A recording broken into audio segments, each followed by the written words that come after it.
Hello, everybody, and welcome to the Gator Truth Florida Football Podcast. I'm Daniel, and today we're going to take a look at the first 6 games of the 2022 Florida Gators football schedule, and I'm going to tell you why the Gators have a path to victory in each one of these games.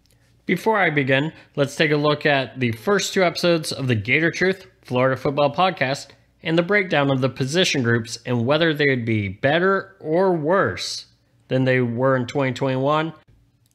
After looking at all the different factors, I determined on offense that the quarterback, running back, and offensive line positions would be better in 2022.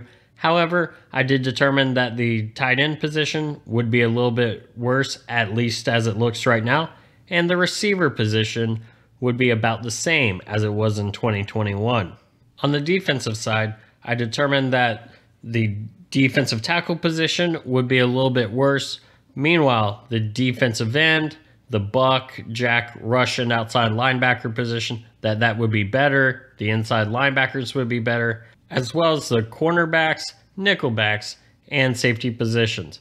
I also determined that our special teams groups will be better. We should have more accurate field goal kicking, and with an emphasis on special teams called the game changer positions, I do believe that those units will be better as well.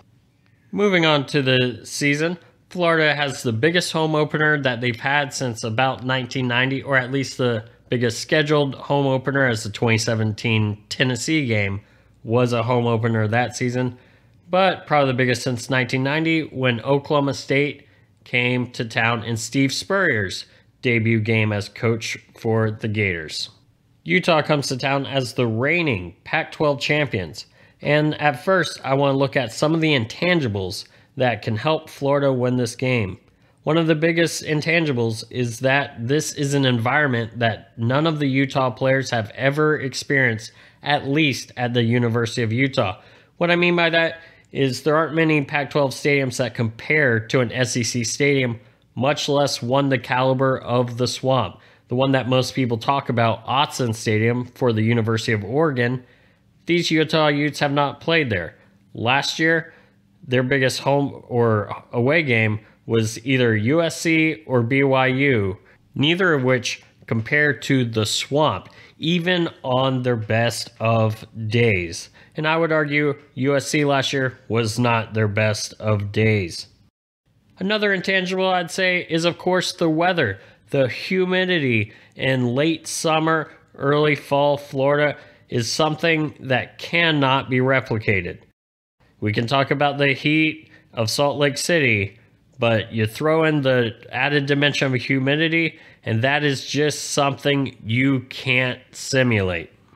Let's take a look at the offense for the Utah Utes. Last year, they were the 40th ranked offense in the nation. They were 84th in passing and 13th in rushing. Of course, last year we struggled to stop the run, and this year stopping the run is a concern with our depth at defensive tackle. The Utah Utes do return 8 starters. However, they are trying to replace their number 1 receiver and kick returner, Britton Covey, who left after last year, and I've read somewhere that they had 8 receivers graduate or transfer out after last season. They're also replacing the center and left tackle, although there is some reports that their right tackle from last year is moving to left tackle. And they had 3 offensive linemen transfer out during the year. Why do I think that center and left tackle or right tackle, however it ends up, will be an issue for Utah coming into UF? As an away team in the Swamp, you are already battling the crowd noise. You're already battling what could be an incredible pass rush. You've got a guy making his first start at the center position with that crowd noise. And you have a guy making his first start at tackle, the furthest away from the snap.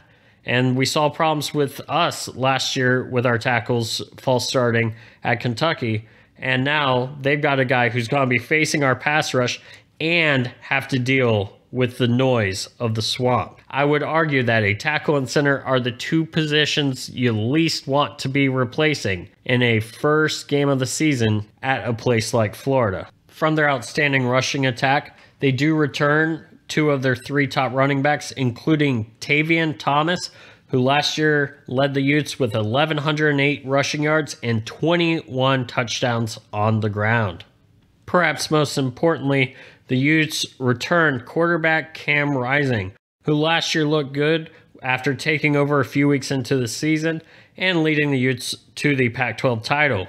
One thing I can say is that Cam Rising in Utah only faced one defense that was ranked better than the University of Florida's after he took over, and that defense was the Arizona State defense. Even Ohio State in the Rose Bowl had the 59th ranked defense, and as we talked about in the last episode, UF finished with the 51st ranked defense in the nation.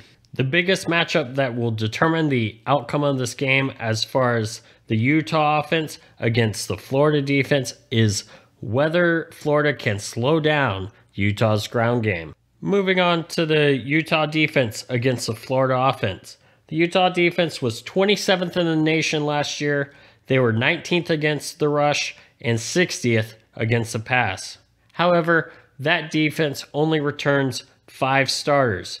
Utah is replacing plenty of production, including their top 4 tacklers, over half their sacks, the majority of their interceptions, and to break it down further, they lost defensive end Mika Tafua, who led the team with 9.5 sacks, defensive tackle Halati Pututau, who had 3 sacks. They lost first-round draft pick by the Jacksonville Jaguars, Devin Lloyd, who had 8 sacks and 22 tackles for loss, as well as leading the team with 4 interceptions. His linebacking partner, Nefi Sewell, also has moved on to the NFL. And finally, Utah is replacing 2 of their safeties. One of the expected new stars for the Utah Utes defense is a face familiar to Florida fans. Mahmoud Diabate, who transferred to Utah from Florida, is expected to take over the hole left in the Utah defense by Devin Lloyd. The Utah defense always seems to be solid under head coach Kyle Whittingham.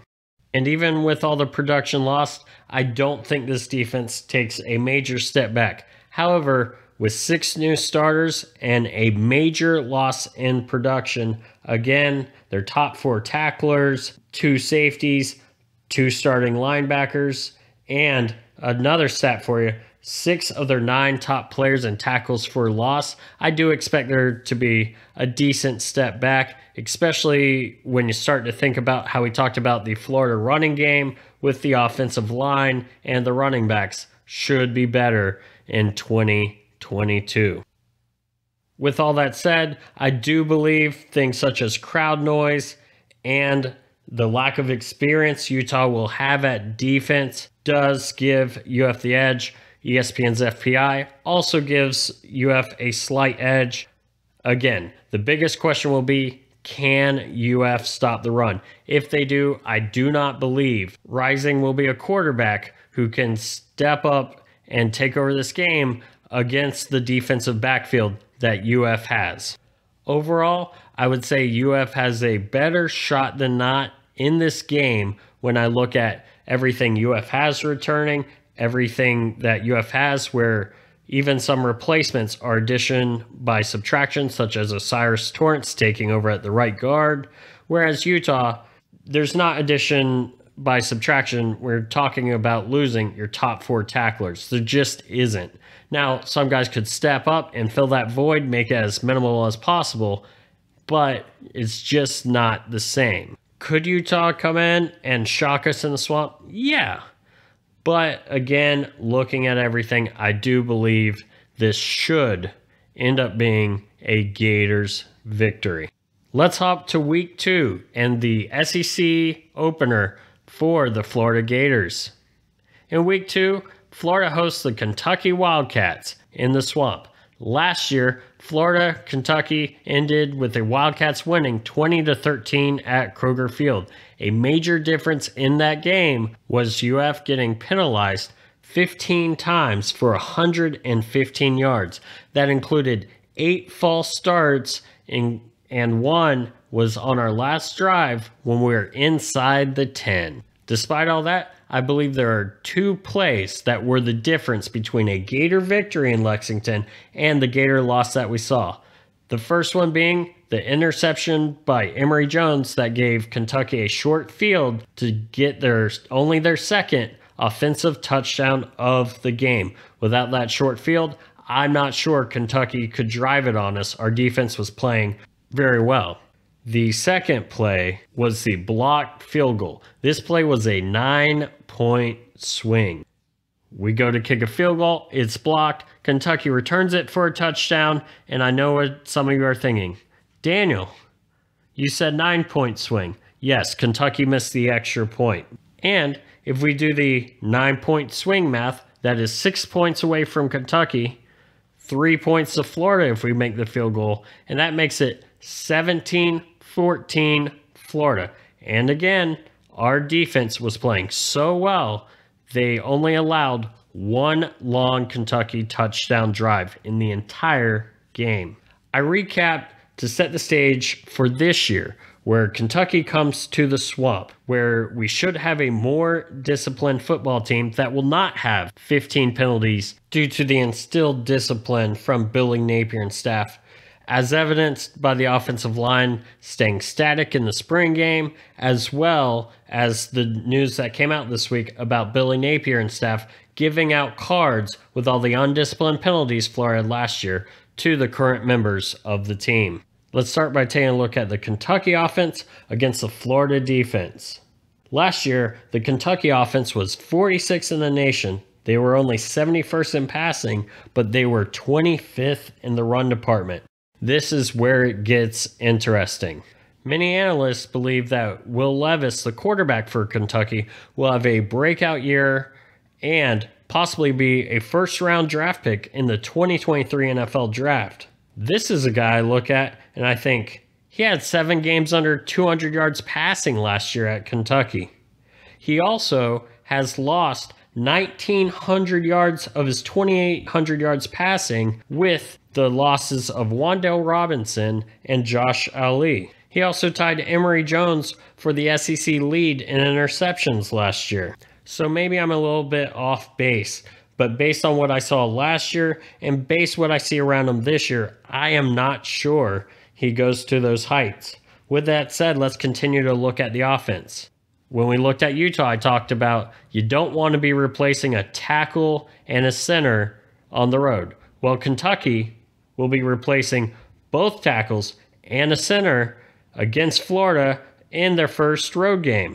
Sure, they'll already have one game against Miami of Ohio under their belt, but it's a lot different to play a MAC team than it is to go on the road in the SEC against Florida in the Swamp.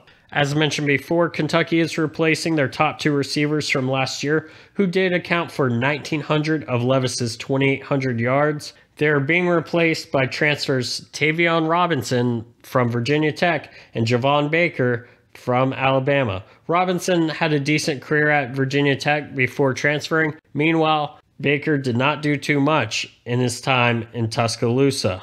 One other story to keep track of as we're looking at the Kentucky offense is, will Chris Rodriguez play against the Gators? Rodriguez recently pled guilty to a DUI, and there's been rumors of some off-season turmoil that may keep him out for a few games, and I've seen some places say perhaps the entire season. I'll be curious to see whether or not he plays against the Gators. After looking at all those replacements and also, again, seeing what I believe the Florida defense to be, I think Kentucky may do better than against us than they did last year. Granted, last year they had a whopping 87 yards passing. It's kind of hard for us to duplicate that defensive performance. And 224 yards total, which, if you do the math, that's only 137 yards rushing allowed.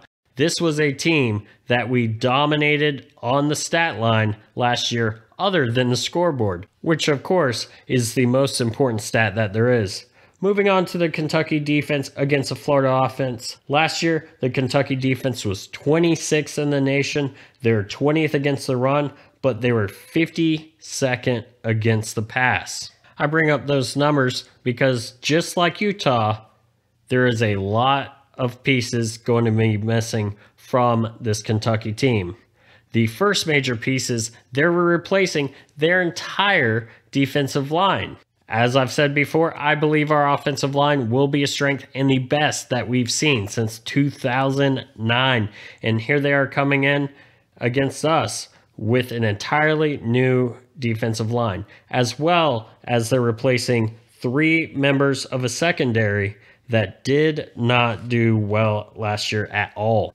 They have also lost a few more members of that secondary due to transfer portal and injury. When I look at that defense who struggled against the pass last year, and I see a decent defense against the run, but they're replacing the entire defensive line, I do think that Florida has a good shot to move the ball about as well as they did last year, as well as possibly contain this offense for Kentucky that we pretty much bottled up, and now with a better scheme should be able to bottle up more, especially if Chris Rodriguez does not play.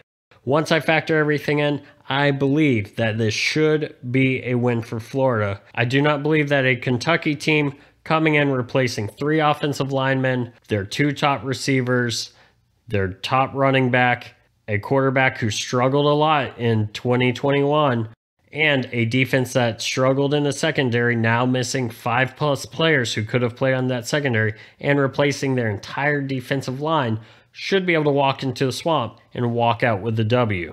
The next opponent for 2021 is the South Florida Bulls. Last year, we played them in Tampa, and it was not close. I talked to some Gator fans, and they have some imagination that this was a close game where we eked out a win. I don't know if that was the 35-3 halftime score. I don't know if it was Dan Mullen taking his foot off the gas in the second half, and we only won by 22 points because USF scored in the last 5 minutes of the game.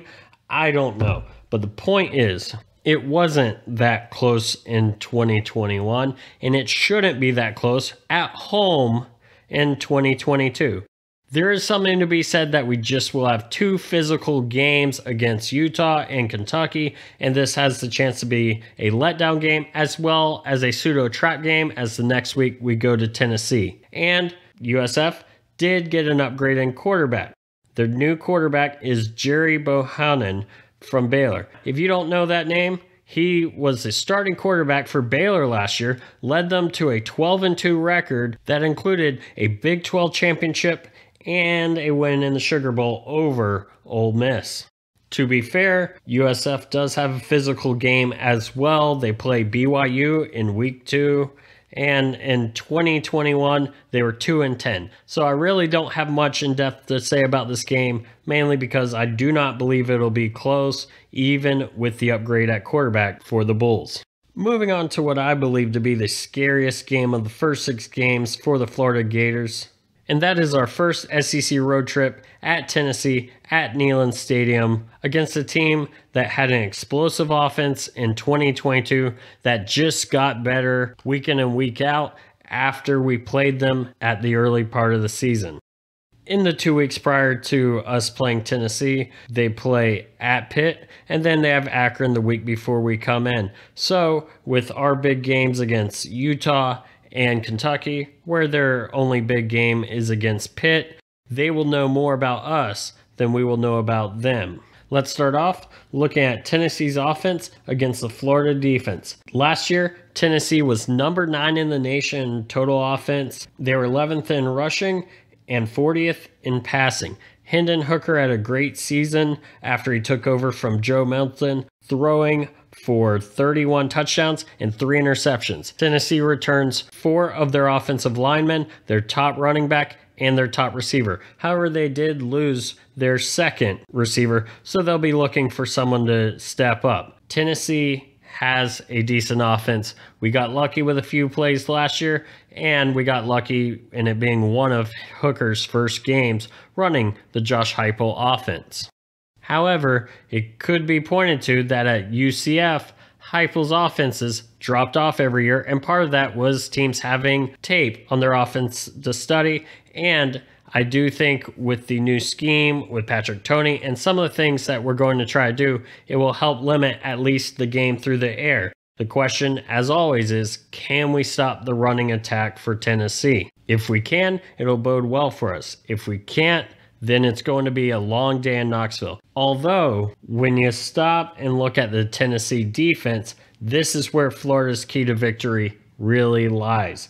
Tennessee's defense last year was 99th in the nation, 59th in rush defense, and 122nd out of 130 teams against the pass. They are replacing 3 members of that secondary. One thing I could see, though, is that being addition by subtraction, simply because you can't do much worse than 122nd in pass defense. For all the talk of the discipline and everything I've said about the Florida offense up until this point, it's easy to say I believe we won't false start and we'll be disciplined when we're at home, when we're in the swamp. Up on Rocky Top, that may be a different deal. I know there's a lot of jokes about Tennessee fans leaving in the third quarter and generally the atmosphere not being that good.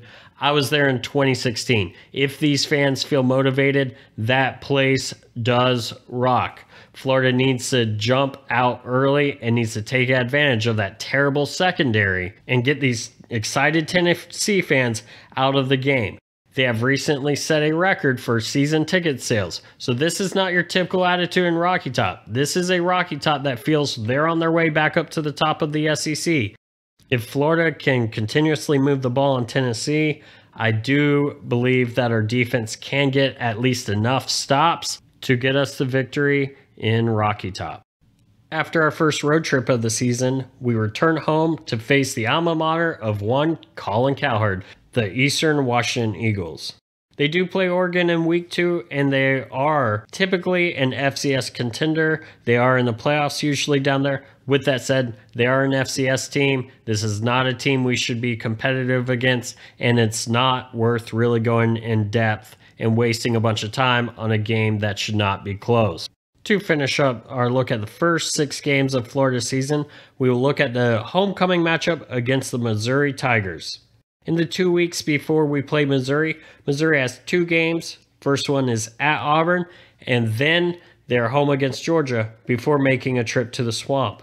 Why does that matter? Sometimes scheduling helps us out. Sure, we have Tennessee 2 weeks before we play Mizzou, but having essentially a bye week, or what should be essentially a bye week, against Eastern Washington the week before Mizzou allows us to rest up, heal up, while they have 2 physical games, including one against possibly the most physical team in the SEC, the Georgia Bulldogs, the week before coming all the way to Gainesville. Last year, Florida lost to Missouri in overtime when Eli Drinkowitz decided to go for 2 against the Gators in the first overtime. They ended up getting the 2-point conversion and they won. This was a close game. This was after Dan Mullen had checked out, and this was the game that eventually got Dan Mullen fired. In that game, Tyler Beatty ran for 146 yards on our defense. In 2022, Missouri has a new quarterback, a new running back. They did sign a 5-star wide receiver. However, in 2021, they were only the 61st ranked offense in the nation. Missouri was not a good offense in 2021, and losing their top offensive player in Tyler Beatty and a multi-year starter at quarterback doesn't bode well for them in 2022. Moving on to their defense, the Missouri defense was ranked 105th in the nation in 2021. They were 124th against the run, allowing over 227 yards per game, but they were 29th in pass defense. Due to the defense being so bad, they do bring in a new defensive coordinator. However, they did lose their top 3 defensive tackles, their top 2 cornerbacks, but they did add Tyrone Hopper, the former Florida Gator, to their linebacking core. Honestly, there's not much I can really say about Mizzou. Their offense was not that great last year and more than likely will be worse this year. Their defense was atrocious last year and doesn't look to be getting terribly better in 2022. This is a home game. They've got physical games a few weeks before coming to us. This is homecoming. This is a game that Florida should not lose. In fact, we should not have lost last year up at Fairfield, But with Dan Mullen checked out, this became an overtime game and just a failure to stop a 2-point conversion. Do I think that Florida has gotten 2 points better than Missouri since 2021? Yes. Do I think they've got even better than Missouri since 2021? Yes. Do I think they were better than Missouri in 2021? Yes. Again, Florida, as it stands right now, barring injuries, barring unforeseen circumstances, should win this game. Well, there you have it, a look at the first 6 games of the season and why the Gators have a path to victory in each one of those games. Based on what I'm seeing, based on what teams have lost versus what they have returning, based on if the games are home or away, I do not believe Billy Napier in his first 6 games should be any worse than 4-2. In fact, the only 2 games I could really find myself saying, okay, that wasn't the worst loss, is the opener against Utah and then the away game in Knoxville against Tennessee. Do I think we can win both those games? Yes. Would I be surprised for us to go 6-0 in the first 6 games? No. Would I be unhappy if we started 4-2? No. I do think as we start to look at things that there are definitely winnable games. And again, this is all based on what we have right now. If we have some injuries at defensive tackle, for example, things could change. If Anthony Richardson goes down for an extended period of time, that could change. Again, this is all based off of what we have right now, what other teams have right now, and where the games are played. As we wrap up, thank you for listening, and thank you to everyone who has listened to our first 2 episodes. If you enjoy the podcast, please give us a rating, a review at Apple Podcasts, or wherever you listen to the podcast. That includes YouTube. For those of you that enjoy listening to podcasts on YouTube, I do know there are quite a few of you out there. I also know that there are some of you who will have a lot to say about the topic of this episode. Some of you will say, hey, you're expecting too much with 4-2. Some of you may feel, oh, I didn't know that there's so much not returning at Kentucky or Utah's replacing a lot of their defense. I actually feel better. Please feel free to give us that feedback. We'd love to discuss the upcoming season with you. You can find us on Twitter at Gator Podcast.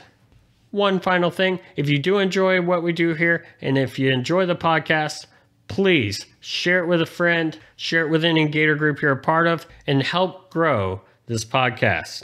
Once again, thank you for listening. And next week, we'll take a look at the final 6 games on the Gators schedule. I hope you and yours have a safe week.